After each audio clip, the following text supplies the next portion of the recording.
Dear children, welcome you all in the online classes of Bishop Academy. And today we shall discuss power of a lens. Power of a lens. First of all, we have to know that what is the physical significance of power of a lens. Power of a lens is the degree of convergence और divergence, यानी कि किसी lens का power ये decide करेगा कि किसी lens का डिग्री ऑफ कन्वर्जेंस या डिग्री ऑफ डाइवर्जेंस क्या है। जैसे जो कन्वर्जिंग लेंस होगा उसका डिग्री ऑफ कन्वर्जेंस बताएगा और जो डाइवर्जिंग लेंस यानी कॉनकेव लेंस होगा उसका ये डिग्री ऑफ डाइवर्जेंस बताएगा। ठीक है, अब बता दिया कि इसके डेफिनेशन की, तो इसको डिफाइन किया गया है power of lens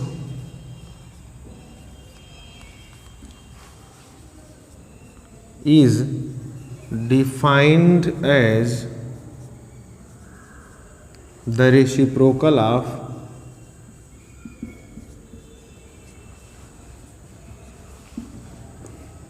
focal length in meter. Focal length, reciprocal of focal length in meter, that is power is represented by P is equals to 1/f, जहाँ f किस में होना चाहिए, इन मीटर, मीटर में होना चाहिए। ठीक है, यदि मान लीजिए फोकल लेंथ सेंटीमीटर में है तो क्या करेंगे, if f is in centimetre तो हम इसको पहले मीटर में कन्वर्ट करेंगे। तो मीटर में कन्वर्ट करने के लिए क्या करते हैं हम, then in meter it is f/100, f/100 meter इसको कह सकते हैं। कोई सेंटीमीटर में हो तो उसको 100 से डिवाइड करने पर वो मीटर में बदल जाता है। और तब अगर हम पावर पता करें तो f = 1/, फोकल लेंथ मीटर में चाहिए, मीटर में होता है f/100, f/100, या इसको हम कर सकते हैं 100/f, जहाँ f किस में होगा, इन सेंटीमीटर। अगर f सेंटीमीटर में है तो फार्मूला बनेगा p = 100/f इन सेंटीमीटर।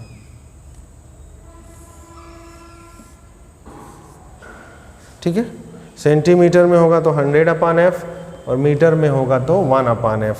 ये आपका जो है पावर का फॉर्मूला होता है। अब बात करते हैं इसके यूनिट की। आप 10th में भी पढ़े होंगे, SI unit of power is dioptre, जिसको हम कैपिटल D से रिप्रेजेंट करते हैं। SI यूनिट पावर का जो है वो डायोप्टर होता है। अब जो है पावर को हम डायोप्टर से रिप्रेजेंट करते हैं।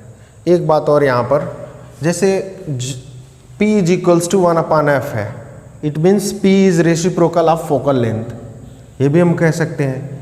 अब यहाँ पर बात आती है कि पावर जो है उसका नेचर कैसा होता है या उसका साइन किस तरह का होता है।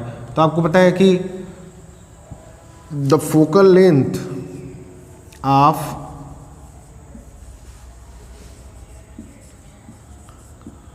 convex lens is,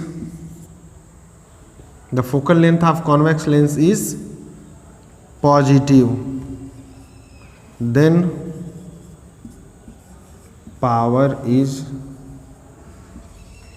also positive। ठीक है,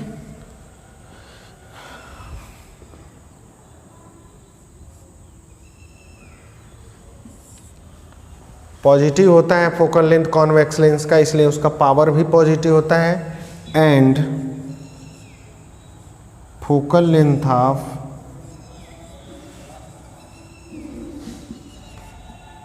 कॉनकेव लेंस या diverging lens is negative, then power of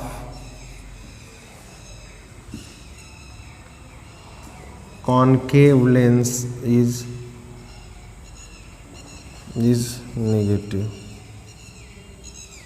okay, तो यहाँ पर हमें याद रखना है कॉन्वेक्स लेंस का जो पावर होता है वो पॉजिटिव और कॉनकेव लेंस का जो पावर होता है वो नेगेटिव होता है। इतना इन्फॉर्मेशन जो है हमें पावर में देखना है। ठीक, अब यहाँ से अगर हम डायोप्टर को डिफाइन करना चाहें, जो पावर मेजर किया जाता है, यहाँ पर एक चीज़ और आप ध्यान रखिएगा, the device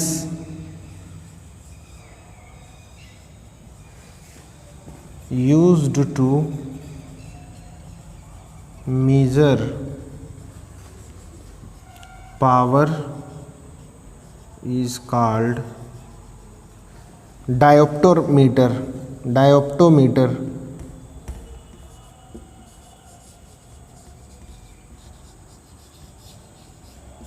डायोप्टोमीटर, इससे हम इसको मेजर करते हैं। और यहाँ से अगर हम 1 डायोप्टर का डेफिनेशन लिखना चाहें,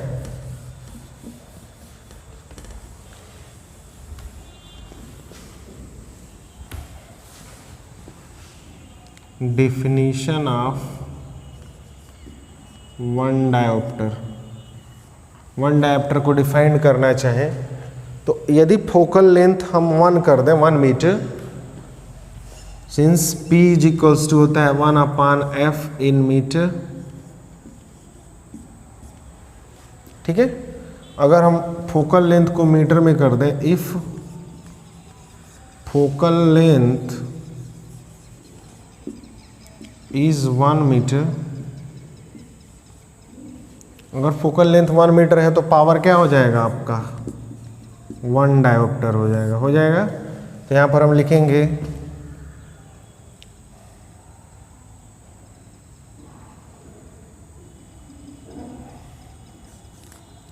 power of a lens is said to be 1 meter. Power of a lens is said to be 1 diopter if focal length of the lens is 1 meter. अगर लेंस का फोकल लेंथ 1 मीटर है तो उसका power जो है 1 dioptre कहा जाएगा। ठीक है, this is the definition of 1 dioptre. Dioptre का नेचर मैंने बता दिया आपको, और जो है किस डिवाइस से मेजरमेंट करेंगे ये हमने बता दिया। It's okay.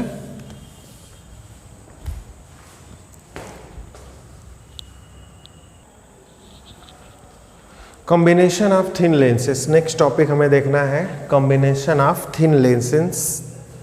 सबसे पहले तो हम जान लेते हैं कि क्यों कॉम्बिनेशन की ज़रूरत पड़ी। तो हम जो है कई सारे ऐसे ऑप्टिकल इंस्ट्रूमेंट्स देखते हैं जिनमें एक से अधिक लेंसेस यूज़ किए जाते हैं जो एक दूसरे के कांटेक्ट में होते हैं, और इनको यूज़ करने का जो पर्पज़ होता है वो पहला पर्पज़ होता है to magnify the image.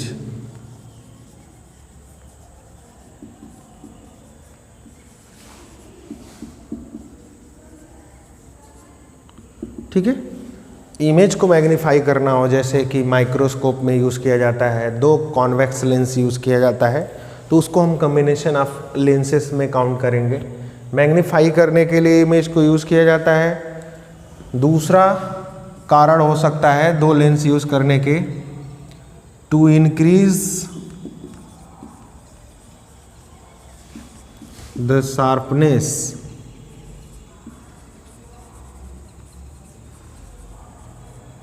Of image बहुत क्लियर करने के लिए। जैसे इमेज थोड़ा ब्लर आ रहा है और क्लियर करने के लिए यूज़ किया जाता है। जैसे DSLR कैमराज में, आपके मोबाइल में भी मल्टीपल लेंसेस के कैमराज आ गए हैं, उनके लिए यूज़ किया जाता है। तीसरा, यदि मान लीजिए आपको उल्टा इमेज मिल रहा है और उसको आप सीधा करना चाहते हैं तो इरेक्ट करने के लिए भी जो है to erect the final image,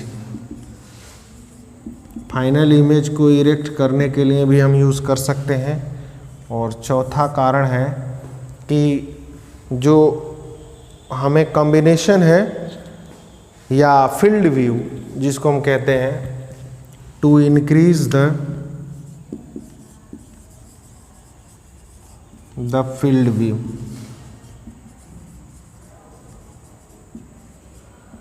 इसको समझ लेते हैं। जैसे आप देखते होंगे मोबाइल में आपके कई सारे कैमरे लगे हुए हैं, तो काम जो होता है वो मेन कैमरा ही करता है। आप किसी कैमरे को बंद कर लें तो भी आपका इमेज जो है खींचा जाएगा, लेकिन जहाँ पर इतने दूरी तक का इमेज आना चाहिए, 2 कैमरा रहेगा या 3 कैमरा रहेगा तो थोड़ा रेंज बढ़ जाएगा, यानी कि उसका अपर्चर वाइड हो जाता है, यानी कि उधर भी डिस्टेंस तक का आपका मेजर कर लेगा, वो कवर करेगा, इधर भी काफ़ी ज़्यादा एरिया कवर कर लेगा। ठीक है, तो इन सब की वजह से हम कई सारे लेंसेज का कॉम्बिनेशन यूज़ करते हैं। अब इनमें खासियत क्या होता है कि यदि 2 या 2 से अधिक लेंसेज हम यूज़ करते हैं तो उसके मैग्नीफिकेशन पर क्या प्रभाव पड़ता है। Effect on magnification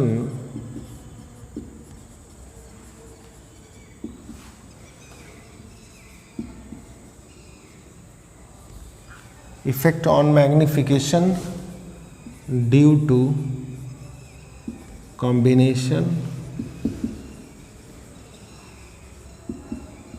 of lenses। Combination of lens की वजह से मैग्नीफिकेशन पे क्या इफेक्ट पड़ता है, तो जो नेट मैग्नीफिकेशन एम होता है वो individual magnification M1, M2, M3 into dot dot dot dot and so on, जितने सारे लेंसेस लगे होंगे, यदि पहले लेंस का मैग्नीफिकेशन M1 है, दूसरे का M2, तीसरे का M3 और ऐसे आगे बढ़ता जा रहा है, तो जो नेट मैग्नीफिकेशन होगा वो क्या होगा, सबके प्रोडक्ट के इक्वल होता है। यानी कि जो नेट मैग्नीफिकेशन होगा वो इंडिविजुअल लेंसेस के मैग्नीफाइंग पावर के मल्टीप्लिकेशन के इक्वल होता है। It's okay, this is the net magnification M produced by a number of lenses having magnifications M1, M2, M3 and so on. It's okay, this is the total magnification produced by lens. It's okay.